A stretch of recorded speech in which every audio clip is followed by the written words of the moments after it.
Missiles launched by the United States and Israel crossed the skies of Iran, flying over fields and deserts at low altitude to start yet another war in the Middle East. It might have seemed like just another conflict, but between the end of February and the beginning of March 2026, Iran began to burn. Seeing its leadership decapitated, Israel and other countries felt the weight of Iranian revenge as explosions once again shook the Middle East. Oh shit, it's a rocket from... Oh my god!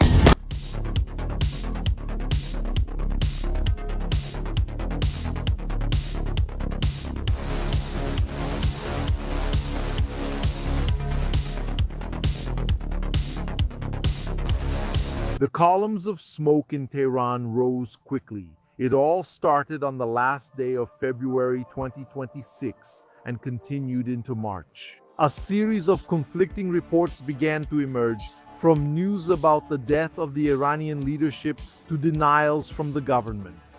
Meanwhile, the missiles flew low, almost always unopposed, on a frightening trajectory to hit crucial points of the defense. The Iranians had been suffering from instability for some time. In the previous year, the so-called 12-day war took place, a direct confrontation between Israel and Iran, fought from June 13 to 24, 2025. The escalation began with a surprise Israeli air offensive against military complexes and facilities linked to the Iranian nuclear program. The operation targeted strategic infrastructure, eliminated key figures in the conflict, military commanders, and nuclear specialists. In addition, it caused civilian casualties and compromised part of the country's air defense systems. In the following days, the clashes intensified, with exchanges of attacks and regional mobilizations, increasing the risk of a larger-scale war. The Iron Dome, Israel's well-known air defense system, felt the weight of the Iranian missile barrages. The strikes were felt in several Israeli cities. Even though strategically nothing fundamental was hit, as happened in Iran, there was a very significant moral impact regarding how Israeli defenses could be breached. The conflict, although brief in duration, left significant impacts on the strategic balance of the Middle East and deepened the already existing tensions between the two nations. Throughout 2025, the Iranians suffered economically. The country faced the effects of the cumulative facts of strict international sanctions, chronic economic mismanagement, and a devastating currency crisis, which saw the rial reach historic levels of depreciation. The water crisis helped make everything worse. Satellite image analysis showed that the main reservoirs supplying the capital were far below their typical seasonal variation. This accumulation of problems culminated in a strike in the Iranian states of Tehran and Mashhad bazaars, which quickly turned into the largest protest movement in the history of the Islamic Republic. The events, which lasted until January 16, 2026, quickly spread throughout all 31 provinces of Iran, reaching hundreds of cities. And they evolved from demands against inflation and shortages of basic resources to explicit calls for the overthrow of the ideocratic regime and a political transition led by figures such as Crown Prince Reza Pahlavi. The state response was described by human rights organizations as extremely violent, involving militias, the use of chemical agents, and executions of the wounded, and an almost total internet blackout. To cover up the repression and mass arrests, the estimates of deaths vary widely, from official numbers in the thousands to independent projections that pointed to tens of thousands of victims. Videos started circulating on social media showing the corpses. There were relatives crying over black bags. There were videos, unverified, of what would be an attack by security forces against people outside the most violent areas of the protests. The repression was reportedly coordinated by Ali Larijani under orders from the supreme leader Ali Khamenei, including allegations of mass graves and intimidation of family members. There were also demonstrations in support of the government, where it was often mentioned that members of the security forces had died as martyrs fighting against the insurgents. The situation began to be cited as a decisive factor for the reassessment of the policies of the United States and Israel in the face of the crisis. Was Donald Trump using it as a pretext for the attack?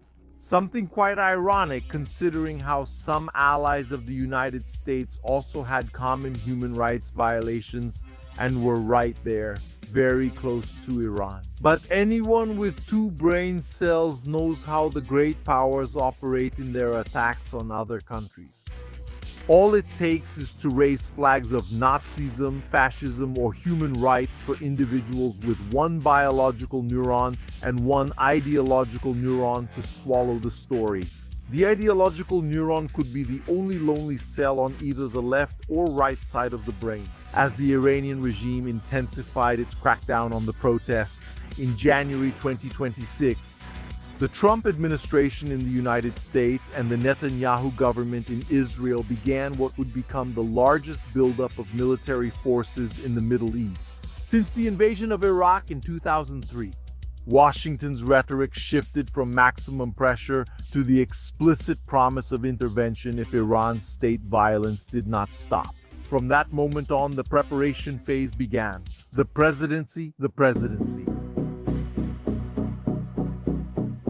On January 23, 2026, President Donald Trump announced the deployment of an armada to the region.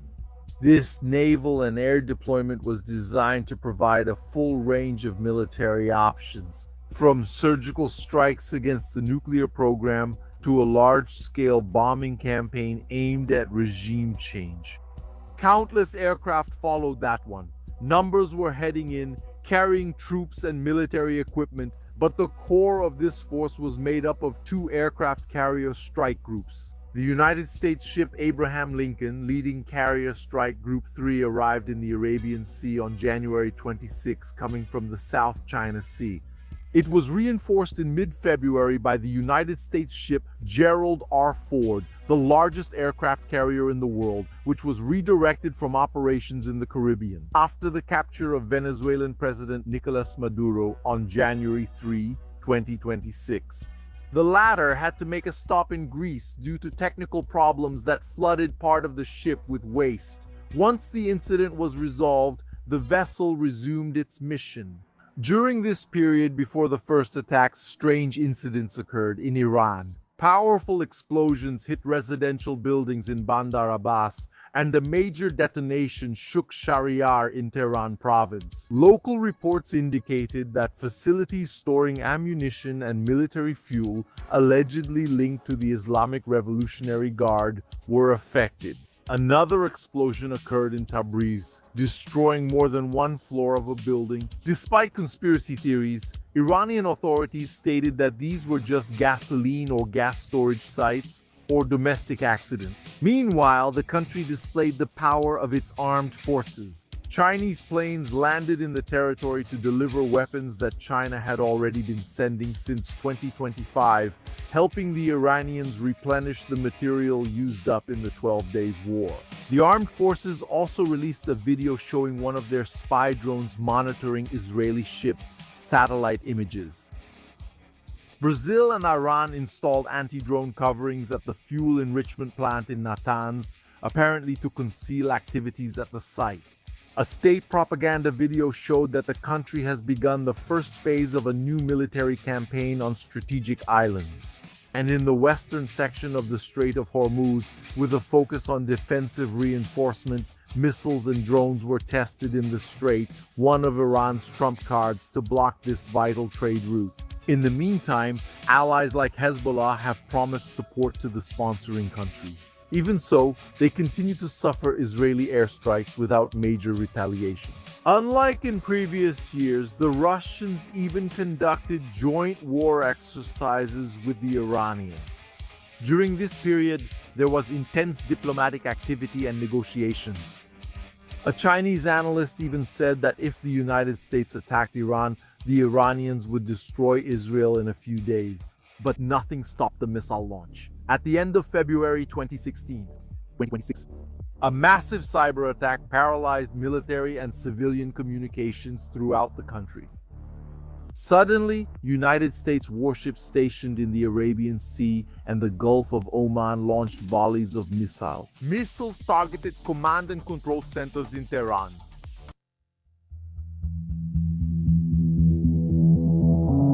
The first missiles flew on February 28, 2025 at 9:45 post-meridian Tehran time. Tomahawk missiles crossed Iranian territory at low altitude. The projectiles traveled over the terrain at extremely low altitudes, between 30 and 50 meters, staying below the radar horizon. By exploiting the curvature of the Earth and natural obstacles to remain invisible for longer, when they finally appeared on defensive radars, they were already imminent threats, reducing reaction time from minutes to seconds and ensuring the attacker's advantage. This low altitude was the central part of a strategy designed to surprise, saturate the defense, and minimize the opponent's response capability. In a short time, columns of smoke were rising in Tehran, announcing the beginning of the war to the Iranians and to the world. The first strikes in the capital soon began to generate speculation about what the exact targets would be. The decision to carry out the action on Saturday, which marks the beginning of the work week in Iran, was intentional, seeking to increase the element of surprise in the tactical plan and ensure that government employees were at their workplaces. The American participation was codenamed Operation Epic Fury, while the Israeli Defense Forces used the designations Curing Lion and Operation Genesis for the first air raid. The remains of many of the missiles were filmed by Iranian citizens, still impressed by a new attack against the country.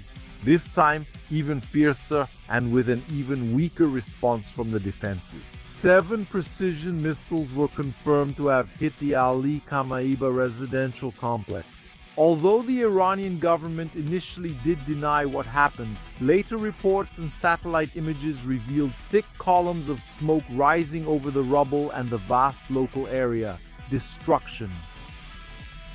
Structures were reduced to rubble, the devastating impact seized and changed everything. By Saturday, the fate of the supreme leader was sealed, as he was found dead among the ruins, alongside several family members and senior advisors. At first, the Iranians denied it, even saying that Ayatollah was alive, well, and helping to coordinate the war. But as the day went on, it became increasingly difficult to maintain that story. As the Iranian defenses collapsed and their chain of command was turned into corpses buried in graves covered by the rubble of their own bases. The physical elimination of Khamenei created an immediate power vacuum, intensified by the simultaneous death of key figures in the regime's security apparatus, such as the Secretary of the National Security Council, Ali Shankani, and the commander of the IRGC.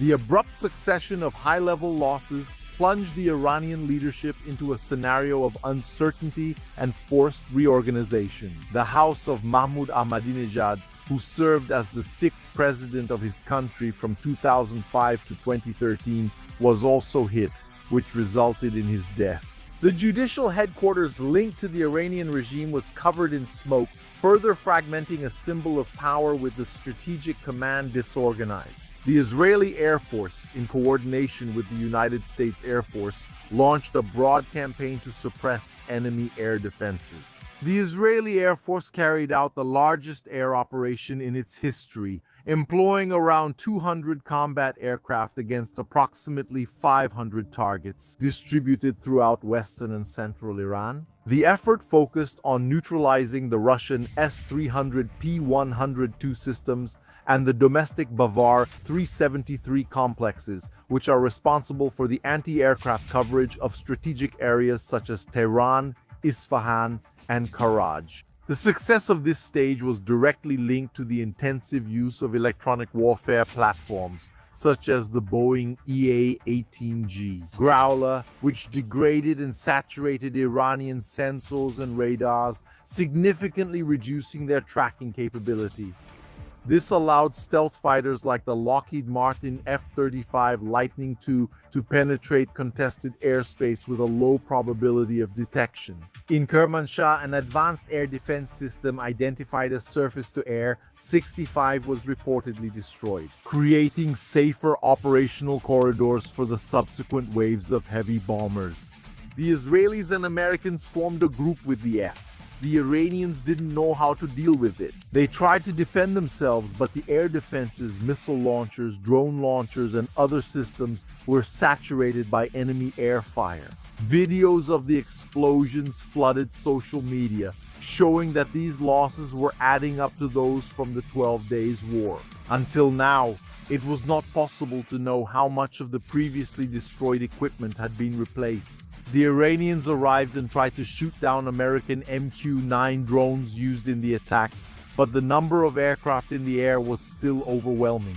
The images released by the United States Military Command showed, in relentless sequence, the impacts on a Shahed 129 drone, the silencing of a surveillance radar reduced to wreckage.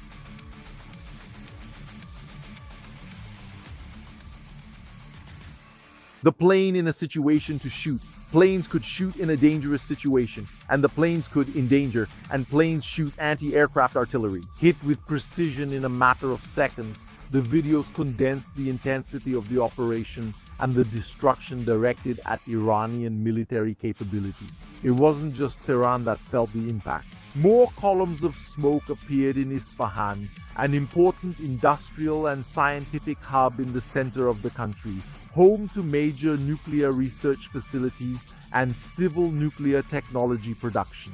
The Americans and Israelis also targeted Bushehr, a port city in the south with an important nuclear power plant in operation, which supplied power to the national grid and represented a critical asset in energy policy and the regional military balance.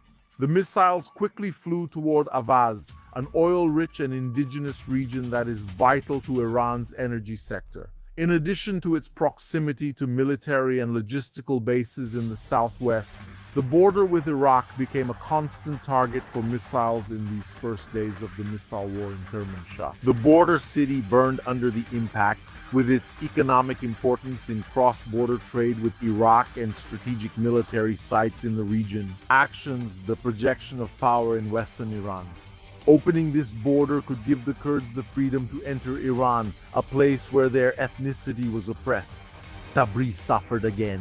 Just like in the 12 Days War, it was an important military point that took the impact of the missiles. The city was the largest urban and industrial center in northwestern Iran, with a strong manufacturing, petrochemical, and infrastructure base that supported the regional economy and the country's industrial production. From the air, the ballistic missile facilities, nearby depots, and the 21st Panzer Infantry Division were important targets.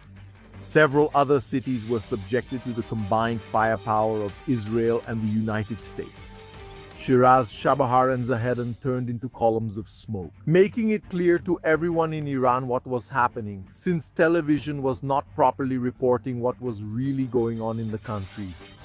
At night in Tehran, attacks on radio and television buildings took place. The state media felt the blow, seeing how the country was reacting less and less, and Iranian losses were quickly piling up. Ali Shankani was reported dead on the same day, followed by the commander of the Islamic Revolutionary Guard Corps, Mohammad Pakur, and by the Minister of Defense, Aziz Naziradeh, whose death was confirmed by state media the following day.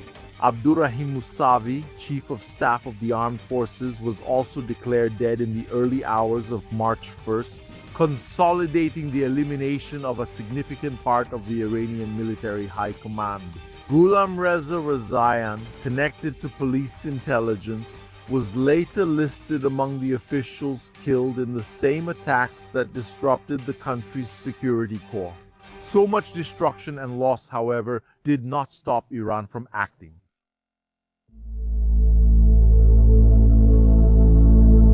The Iranians reacted to the missile strikes in different ways. In some cases, there wasn't even time to mourn their leaders. There were reports that one of the bombs fell on a girl's kindergarten, killing dozens. The images of destruction left a mark on many. It was war, but any civilian loss was a tragedy and a crime that always needed to be mentioned. No matter which side a person was on, there were those who said it was a lie, which sparked debates. Even so, the war continued, and it was time for the Iranian missiles to fly. The launches happened during the day and continued into the night. In addition to projectiles, there were drones like the Shahed 136, famous in the fighting in Ukraine, flying to crash in their kamikaze dives against American and Israeli bases. The strangest and most surprising thing was that the Iranians did not focus on a single target.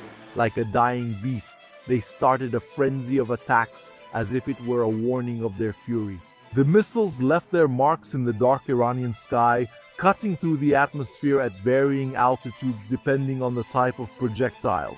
The trajectories would mark an important moment in this war. Obviously, Israel was one of the targets of these attacks. The trails of the relentless flights coming from Iran formed in the blue sky of the day.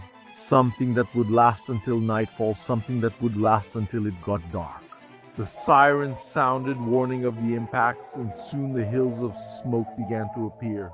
The Israeli skies became the stage for yet another battle between the Iron Dome and the missiles launched by the Ayatollahs. It wasn't easy to stop the Iranian attacks. Several launches were needed to destroy some of them. There were reports that during the 12-day war, the Iron Dome stockpiles were almost depleted. In this process, remnants of that battle were recorded on the ground. The evening produced images of a dance in the sky, which could be called beautiful, if not for the terrible context of war and the threatened lives. The sirens kept sounding, sometimes overlapping, to the sound of celebrations over the death of Khamenei, now confirmed by the Iranian media, which declared 40 days of mourning in the country. The sound of the explosions drowned out the Israeli celebration. The dance in the skies continued. The rain of fire contrasted with the darkness of the night, making it even more visible how the stage of war was set in the air. Far from the soldiers, the Israeli Air Force worked to destroy the Iranian drones. One of the missiles fell directly in Beit Shemesh. The Iron Dome failed to intercept it. The Iranian threat exploded, raising a fireball followed by a black mushroom cloud. At least 9 people died from the impact and others went missing.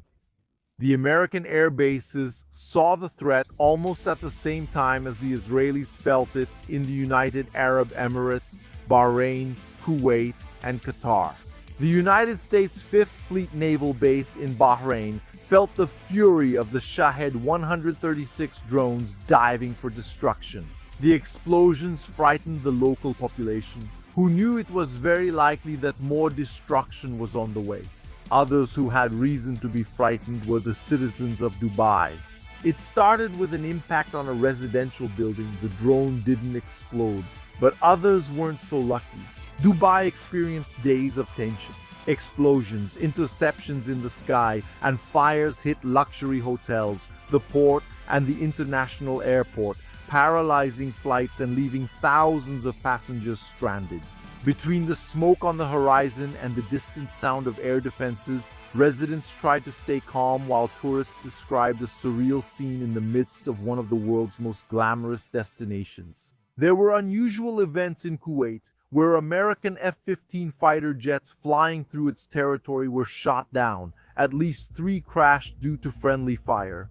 The crashes were striking, causing a loss of tens of millions of dollars for the Americans and revealing some of the chaos of the battles. Iran's retaliatory attacks were spread throughout the Middle East, with few able to understand a larger plan. After all, many civilians from these countries were hit, enraging some of their authorities. Even though there were American bases there has always been diplomacy among several of these countries. Although some were traditional enemies of Iran, their wars were fought in external territories, such as Sudan and Yemen. The war was in its early days, and the chaos was almost total. In the Middle East, the fire was spreading, and many countries around the world were hoping that the hurricane of destruction would not spread. Iran's allies remained quiet. The Chinese kept making money around the world, and the Russians kept spending money and lives in Ukraine. In those first days, Iran seemed alone in the midst of the fire.